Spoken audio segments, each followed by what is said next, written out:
15 days later, men of the 1st Cavalry Division fought their way into Manila.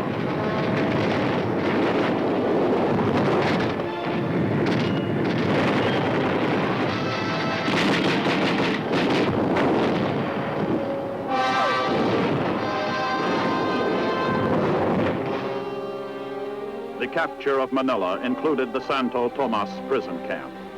Along with the Filipino people, these prisoners had waited in long and quiet agony for this moment of liberation. Of all the liberated peoples in the world, none showed more gratitude than did the Filipinos. They well knew we had come not for conquest, but to keep a solemn promise to return and destroy the aggressor, who had taken over their homeland in a war of conquest. Less than 2 years later, the Philippines would be given complete independence as a sovereign nation by the United States.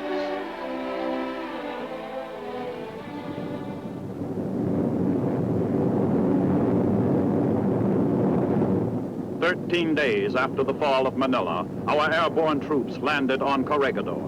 2 years and 9 months after the Japanese had hauled down our flag. It had been a long and bloody road, but we had returned.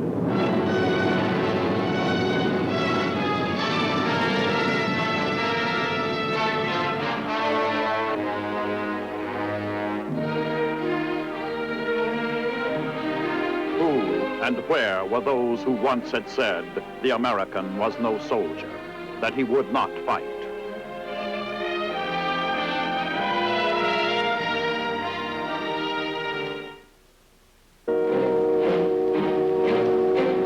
All around the world, climactic events were swiftly gaining momentum. Our 9th Army, under General Simpson, crossed the Rhine on the 2nd of March. 4 days later, General Hodges' 1st Army occupied Cologne. 4 days after that, 300 of our super fortresses blasted Tokyo.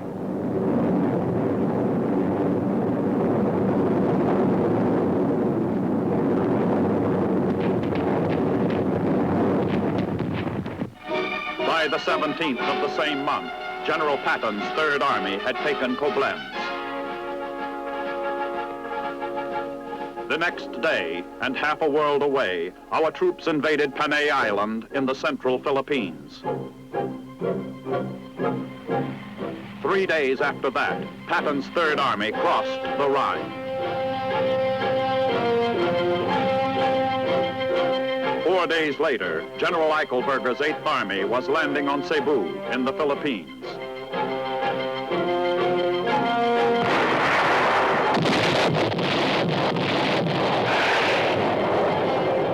Less than a week after that, on the 1st of April, 1945, the United States 10th Army, under General Simon Buckner, invaded Okinawa.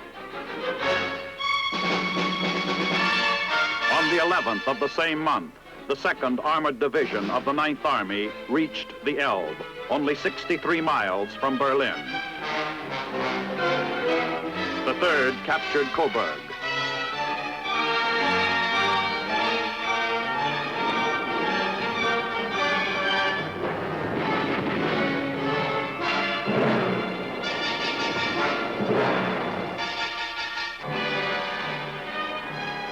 On the 12th of April, death took the Commander-in-Chief, President Franklin Delano Roosevelt. He had lived to see the triumphant advances of American arms, but fate had denied him the satisfaction that final victory would bring.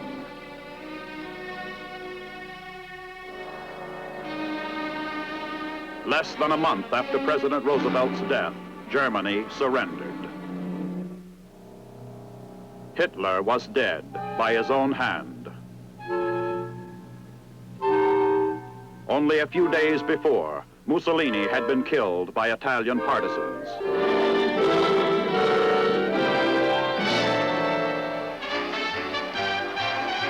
To his home shores, General Eisenhower returned in triumph.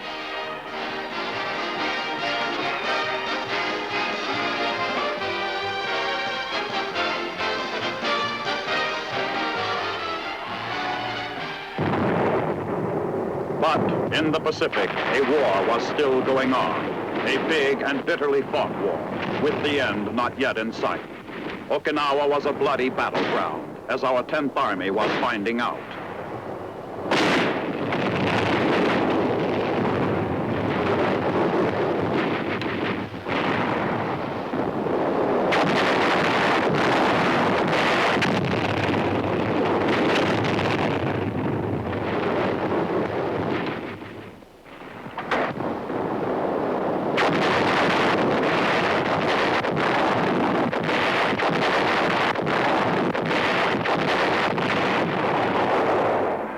It took us 82 days of continuous fighting to take Okinawa.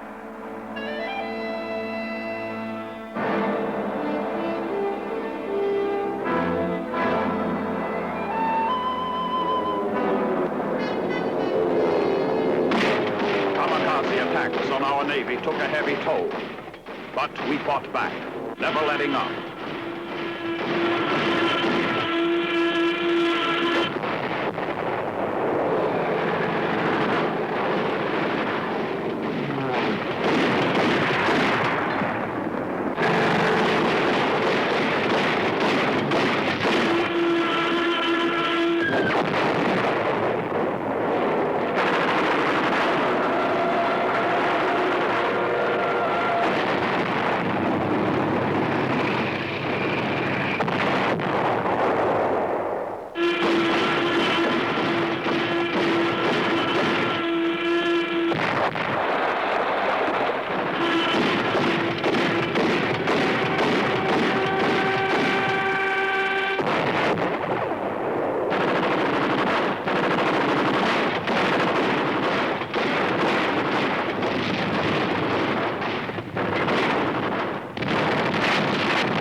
All the military might of the United States would now be concentrated on the Japanese homeland. A tough job lay ahead, a job that would take men and equipment. Our entire military strength was now aimed at the one remaining Axis partner.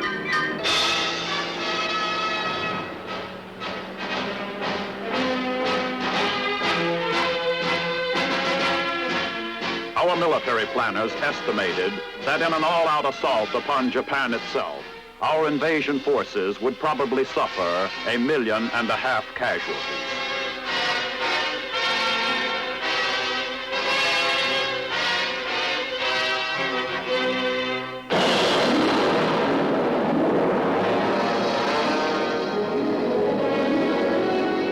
But a new and terrifying force had come into the world, which was to prevent those 1.5 million casualties, the atomic bomb. 2 of these awesome weapons dropped on Hiroshima and Nagasaki brought Japan to her knees.